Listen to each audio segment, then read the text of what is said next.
Hi friends, welcome to my channel. बहुत बहुत स्वागत है आप सभी का मेरे चैनल पर। आज हम लहंगा ब्लाउज़ कट करने जा रहे हैं 36 चेस्ट साइज़ के लिए। आज हम करेंगे लहंगा ब्लाउज़ कट। तो इसके लिए मैंने यहाँ पर पेपर लिया है। ये फुल्ली प्रिंसेस कट ब्लाउज़ है। जैसे आगे से पूरा बंद जो होता है और बैक साइड में इसके हम हुक लुक पट्टी लगाते हैं, ऐसे ही प्रिंसेस कट ब्लाउज़ है।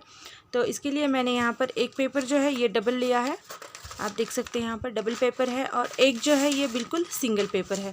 तो फ्रंट बैक दोनों की अलग अलग कटिंग करेंगे। तो सबसे पहले सिंगल पेपर पर बैक पार्ट की कटिंग कर लेंगे, और उसके बाद हम फ्रंट पार्ट की कटिंग जो है वो हम डबल पेपर पर करेंगे। तो 36 चेस्ट साइज़ के लिए ये कटिंग है। तो 36 इंच के चेस्ट साइज़ के लिए यहाँ पर मैं गले की चौड़ाई नाप रही हूँ। तो गले की चौड़ाई यहाँ पर मैं 2.5 इंच ले रही हूँ, और शोल्डर पट्टी की चौड़ाई में ले रही हूँ 3 इंचेस। आर्म होल गिनेंगे तो आर्म होल को मैं ले रही हूँ यहाँ पर 6 इंच। आर्म होल को सीधा जोड़ेंगे।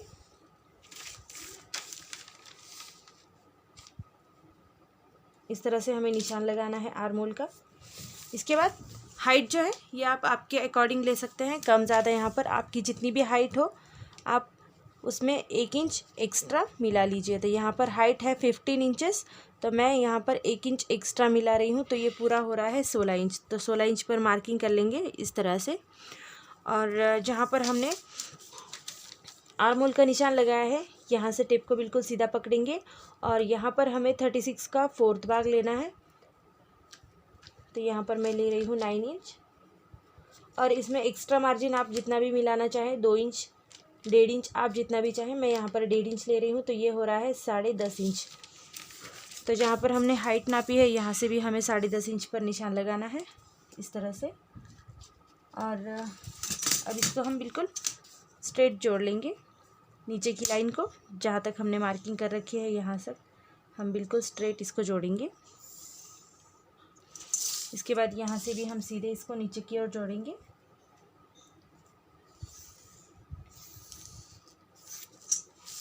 तो देखिए फ्रेंड्स, इस तरह से हमें जोड़ना है। इसके बाद हम आर्म होल को अंदर की ओर गिनेंगे 1.5 इंच के लिए। 1.5 इंच पर मार्जिन इतना पकड़ेंगे और इसको यहाँ पर मार्किंग करेंगे, और इसको इस तरह से थोड़ा सा पेपर को घुमा लीजिए और इस तरह से इसको गोलाई दिए। ये गोलाई हम इस तरह से देंगे इसको।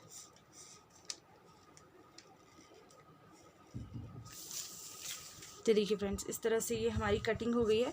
अब हमारी पेट की साइज़ हमारी चेस्ट साइज़ से 1 या 1.5 इंच कम होती है, जो हमारी कमर की साइज़ होती है। तो यहाँ पर मैं 1 इंच कम ले रही हूँ, और 1 इंच पर मार्जिन रख के और इस तरह से हम इसको तिरछा जोड़ेंगे। यहाँ से जहाँ से हमने आर्म होल गिना है यहाँ से हमें इस तरह से तिरछा जोड़ना है। ये देखिए फ्रेंड्स, इस तरह से अब इसकी कटिंग कर लेंगे, एज इट इज़ कटिंग करेंगे। तो देखिए फ्रेंड्स, ये बैक साइड की कटिंग हो चुकी है। अब करते हैं फ्रंट साइड की कटिंग। तो मैं पेपर रख लूँगी। तो ये डबल पेपर है जो मैंने आपको बताया था। तो इसके उल्टे साइड से, मतलब उल्टे हाथों से मैंने इसकी बंद साइड रखी है, इस वाले हाथ से बंद साइड रखी है। इसके ऊपर हम ये पेपर रख लेंगे जो हमने बैक साइड कट करके रखी थी। हम इसको इसके ऊपर इस तरह से रखेंगे। अगर आप चाहें तो आप फिर से एक बार मेजरमेंट्स पूरी लेकर भी इसे बना सकते हैं। ये थोड़ा सा तरीका मुझे आसान लगता है, तो इसलिए मैं इसकी आउटलाइन ले रही हूँ। तो इस तरह से आप आउटलाइन ले लीजिए।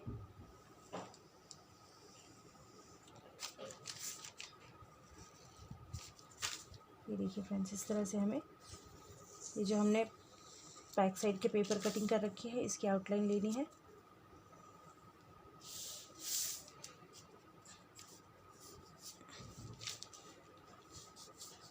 और इस तरह से जोड़ना है। तो देखिए फ्रेंड्स, आउटलाइन आ गई है। अब इसको थोड़ा सा डार्क करते हैं। डार्क करने के लिए इसी के ऊपर से पेन को घुमाएंगे।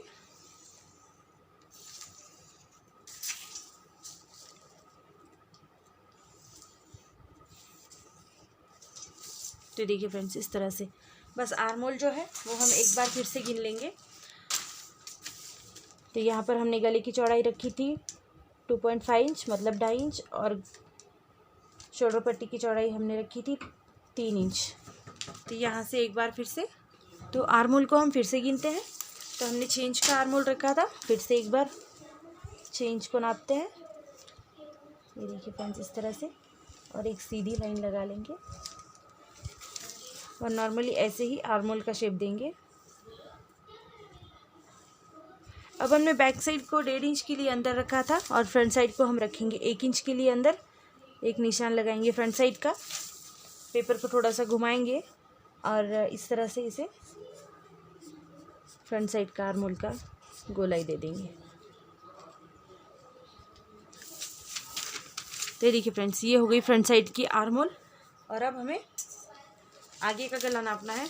तो जहाँ पर आपने गले की चौड़ाई गिनी है, यहाँ से आपको गले की गहराई गिननी है। तो आप जितना भी गहरा रखना चाहें आप रख लीजिए। यहाँ पर मैं 6.5 इंच रख रही हूँ गले की गहराई, और इसे इस तरह से ऊपर की ओर जोड़ेंगे। यहाँ से भी 2.5 बराबर से आ जाना चाहिए। तो यहाँ पर भी हम सीधे लकीर लगाएंगे इस तरह से, 1 इंच अंदर गिनेंगे और इसको गोलाई देंगे। अब यहाँ पर आप कोई भी शेप बना सकते हैं, आप जो भी चाहें। तो यहाँ पर आपको गोलाई देने की बिल्कुल भी ज़रूरत नहीं है। आप चाहे तो आप पंचकोनी गला भी इसमें बना सकते हैं। ये देखिए इस तरह से।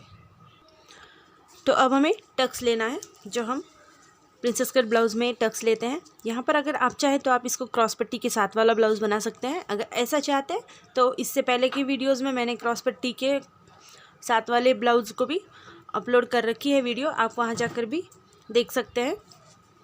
तो यहाँ पर इसमें क्रॉस पट्टी नहीं है, तो ये बिगर क्रॉस पट्टी वाला ब्लाउज़ है।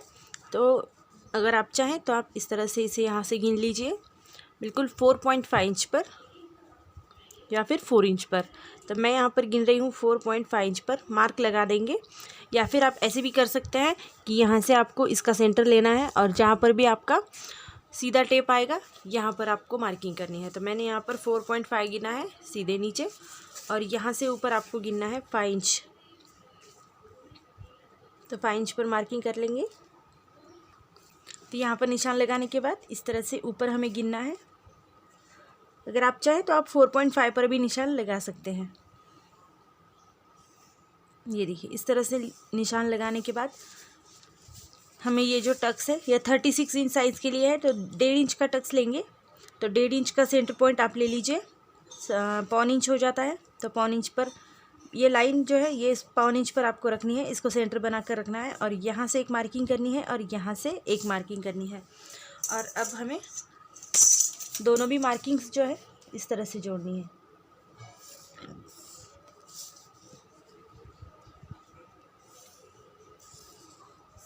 ये देखिए, तो इस तरह से ये हमारा टक्स बन जाता है। और जहाँ पर भी आपने आर्मोल गिना है यहाँ से ऊपर आपको 1/2 इंच गिनना है। कभी कुछ क्या होता है कि कुछ लोग जो है ये सीधे इस तरह से यहाँ बगल के अंदर से इसको शेप देते हैं, तो ये सिलाई के वक्त बगल के अंदर शेप चली जाती है तो अच्छी नहीं लगती। इसलिए मैं 1/2 इंच ऊपर ले रही हूँ और इसको इस वाले टक से इस तरह से तिरछा, प्रिंसेस कट ब्लाउज़ को जैसे हम आकार देते हैं कटोरी का, इस तरह से हमें ये निशान लगाना है। ये देखिए फ्रेंड्स, तो आप इस तरह से ये निशान लगा लें। ये देखिए इस तरह से। अब हमने ये जो निशान लगाया हुआ है 1.5 इंच का जो टक्स लिया हुआ है, यहाँ पर ये कपड़ा फोल्ड हो जाएगा, तो ये जो कपड़ा है यहाँ पर कम हो जाएगा। तो इसलिए मैं यहाँ पर 1.5 इंच एक्स्ट्रा ले रही हूँ आगे की ओर। ये देखिए इस तरह से यहाँ पर 1.5 इंच आप गिन लीजिए। तो यहाँ पर जो भी कपड़ा फोल्ड होगा तो यहाँ से ये कपड़ा कम नहीं होगा, और इसको हम इस तरह से तिरछा जोड़ लेंगे।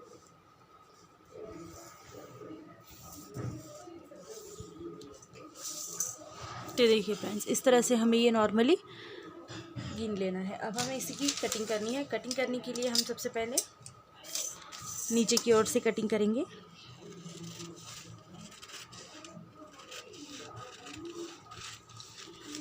नीचे की ओर हमें फोल्ड करने के लिए एक्स्ट्रा पट्टी जोड़नी पड़ती है, क्योंकि इसमें अभी क्रॉस पट्टी नहीं है, तो हम इसको सिंपल पट्टी के साथ ही फोल्ड करने वाले हैं। तो आप जब भी सिलाई करें तो इस बात का आप ध्यान रखिएगा। हमने जो दूसरा वाला आर्मोल 1 इंच का गिना है वो हमें कट करना है, पहला वाला हमें नहीं कट करना। और इस तरह से आप ये पेपर कटिंग करें। अब आगे वाला गला जो है इसको भी हम कट कर लेंगे। तो जो भी आपका शेप हो उस शेप में आप कट करें। अगर गोल है तो आप गोली शेप में इस तरह से कट कर लें। अब हम इस कटोरी की साइड को कट करेंगे। तो जब भी आप करें तो जब आपको अगर अभी इसको कट करना है इस तरह से तो आप अभी कट कर लें, या फिर आप जब भी इसकी सिलाई करें तब आप इसे कट कर सकते हैं। तो आप इसे इस तरह से जहाँ तक भी सीधा गिना हुआ है 5 इंच यहाँ पर आप रुक जाइए और इसके बाद इस तरह से तिरछा कट कर लें।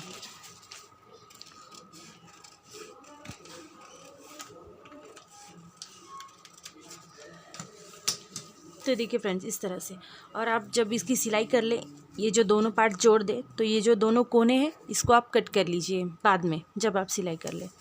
तो इस तरह से अगर ये खोल लेंगे हम तो ये ब्लाउज़ कुछ इस तरह से लगने वाला है। अगर आप चाहें तो आप इसमें पैड भी यूज़ कर सकते हैं।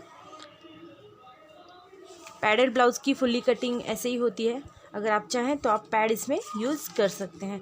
तो इस तरह से हमारी ये फ्रंट साइड की कटिंग हो चुकी है और बैक साइड की हमने पहले ही कर रखी थी। तो फ्रेंड्स अगर आपको वीडियो पसंद आए तो प्लीज़ चैनल को लाइक कीजिए, शेयर कीजिए और चैनल को सब्सक्राइब करना बिल्कुल भी मत भूलिएगा। So thank you friends video को मेरी पूरा देखने के लिए, और आप जो इम्पोर्टेंट टाइम हमेशा देते रहते हैं उसके लिए thank you so much friends.